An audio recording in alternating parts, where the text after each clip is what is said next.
Is the Wii U a failure? This is truly a matter of perspective. All the PlayStation Xbox fanboys have already cried yes and are undoubtedly typing away in the comment section below about how Nintendo sucks now, they don't know what they're doing, and they should just make their games for their consoles.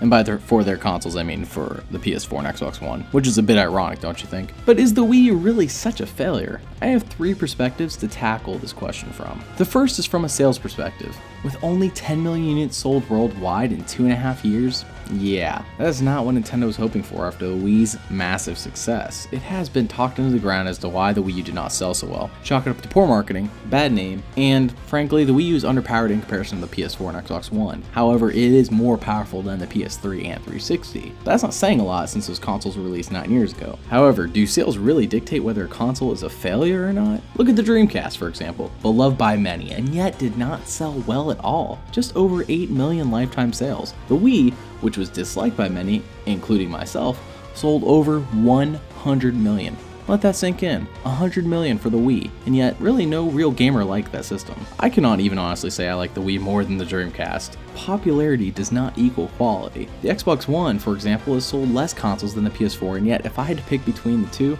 I would end up choosing the Xbox One due to its lineup of games already released and upcoming titles in the near future. I'm talking about exclusives here, people. The PS4 has less exclusives coming out than both the Xbox One and Wii U, but let's get back on topic. Secondly is from Nintendo's perspective. This may seem like a failure, but in all reality, it is and should be a learning point. They hit it big with an underpowered gimmicky console with the Wii. They thought, well, why don't we just do that again? It was such a big hit, let's just make another underpowered console that's cheap and has something unique from the other consoles. Now, I think the gamepad's fantastic, and most people who own the Wii U think the same thing, but it ends up being underutilized to the point where it should have just been an extra, a bonus, sort of like the Kinect is for the 360, instead of being the main attraction, the main feature. Had the Wii U released in place of the Wii in 2006, then things may have turned out quite differently. Releasing hardware that's underpowered in comparison to the competition has caused AAA third-party developers to not even bother developing games for the Wii U. It is more work than it's worth, really. The Wii U is one giant learning experience for Nintendo. Lastly is from a fan's perspective, the Wii U is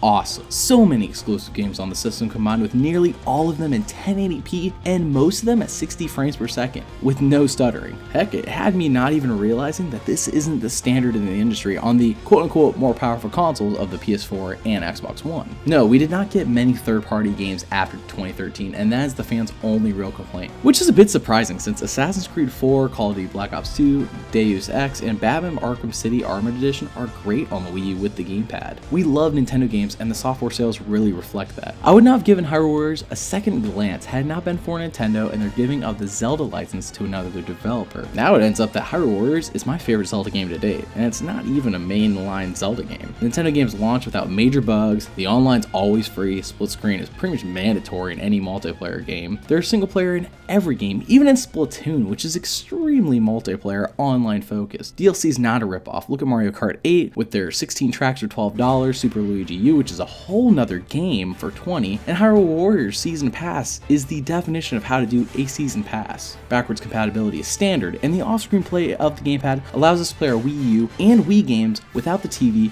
for whenever the wife needs to watch her reality TV shows. Many of my friends are not really that interested in the Wii U due to the Wii being in the name. Back to what I said earlier about it being a bad name, which ends up being poor marketing, trying to sell the Wii U to hardcore gamers when they have the Wii in their mind. They're like, ugh, the Wii just sucked. But when my friends try out the Wii U, they end up loving it. In fact, one of my friends is borrowing it right now and feels overwhelmed by the amount of games he has been missing out on, and he's gonna end up buying one. So is the Wii U truly a failure? Yes and no. Yes, it did not live up to expectations with sales. Without a doubt, no one can argue that. However, the fans, including myself, absolutely love the system, and I believe it will be looked fondly upon in the future when all is said and done. Heck, let's look at the GameCube as a perfect example. It was under massive scrutiny back in the day. When I was in high school, people were like, oh, I got a PS2, I got an Xbox. Xbox had great online. I remember that without a doubt. PS2 had so many games, it was unreal. But the GameCube didn't have online. So for some reason, this was viewed as, I don't want a GameCube. Which is crazy, because the GameCube had a bunch of great exclusives as well. Not as many as the Wii U, now that I look at both libraries, but it had a bunch of great games, and it had a lot of the third-party games that those other two consoles had as well. Yet, hated. It was pretty much just shunned by many, except for Super Smash Bros. Melee, which is apparently the best in the series. I